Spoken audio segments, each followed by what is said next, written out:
नमस्कार दोस्तों, आपका हमारे चैनल में स्वागत है। आज हम आल्हा ऊदल मलखान से जुड़ा हुआ एक और वीडियो आपके लिए लेकर आए हैं, जिसमें हम आपको बताएंगे कैसे मलखान के विवाह के समय मलखान ने गज राजा द्वारा दी गई विवाह की शर्तों को पूरा किया और किस तरह मामा माहिल आल्हा ऊदल मलखान को मरवाने के अपने षड्यंत्र में विफल हुए और अकेले मलखान और ऊदल ने कैसे गज राजा की सेना को युद्ध में हराया। तो चलिए अब हम अपनी कहानी को शुरू करते हैं। महोबा के सभी लोग मलखान की बारात लेकर कसौंदी के राजा गज के यहाँ पहुँचते हैं। जब गज राजा को मलखान की बारात की सूचना मिलती है तो राजा गज विवाह की शर्तों को पूरा करने को महोबे वालों से कहते हैं।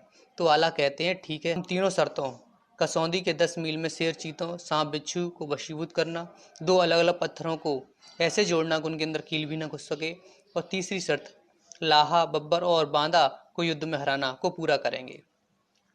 मलखान का एक पालतू शेर था। मलखान उस अपने पालतू शेर के द्वारा कसौंदी के 10 मील के इलाके में सभी शेर, चीतों को वशीभूत कर लेते हैं। फिर मलखान अपने गुरु द्वारा सिखाई गई विद्या से सांप और बिच्छुओं को वशीभूत कर लेते हैं। इसके बाद मलखान चुंबक और कीलों की सहायता से 2 पत्थरों को जोड़ देते हैं। इसके बाद मलखान मोती झील पर अपना डेरा डाल देते हैं।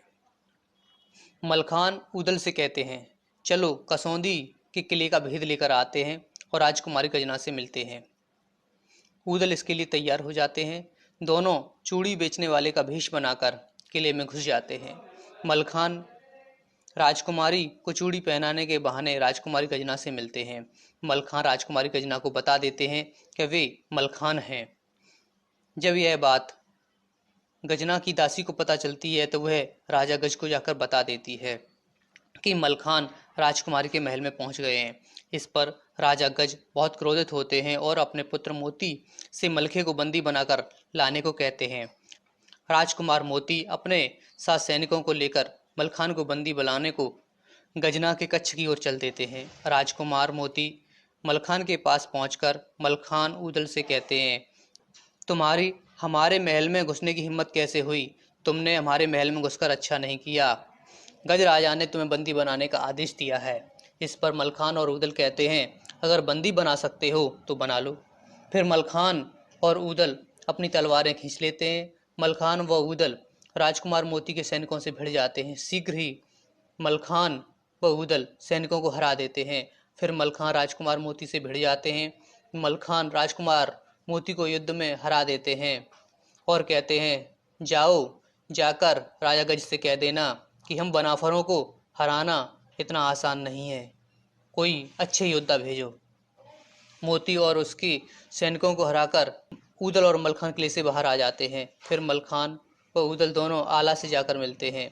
इधर राजा गज अपने पुत्र की हार का समाचार सुनते हैं तो बहुत क्रोधित होते हैं और अपने पुत्र को बहुत खरी खोटी सुनाते हैं। इसके बाद मामा माहिल गज राजा के पास पहुंच जाते हैं और कहते हैं, मलखान ने तुम्हारी बेइज्जती की है, तुमको इस बेइज्जती का बदला लेना चाहिए, नहीं तो तुम बनाफरों के आगे अपना सर ऊंचा नहीं उठा पाओगे। इससे राजा गज को बहुत बुरा लगता है। फिर गज राजा कहते हैं, अब क्या किया जाना चाहिए? माहिल कहते हैं, जब तक तुम मलखान को बंदी नहीं बनाओगे तुम्हारी बेइज्जती का बदला पूरा नहीं होगा। तब माहिल गज राजा के साथ मिलकर मलखान को बंदी बनाने की योजना बनाते हैं और इस योजना के कारण गज राजा मलखान को बंदी बनाकर किले में कैद कर लेते हैं।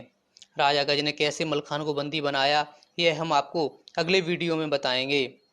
तो उस वीडियो को देखने के लिए आप हमारे चैनल को सब्सक्राइब कर लीजिए, जिससे जब हम ये वीडियो अपलोड करें तो तुरंत आप तक पहुंच जाए। Thanks for watching. धन्यवाद दोस्तों।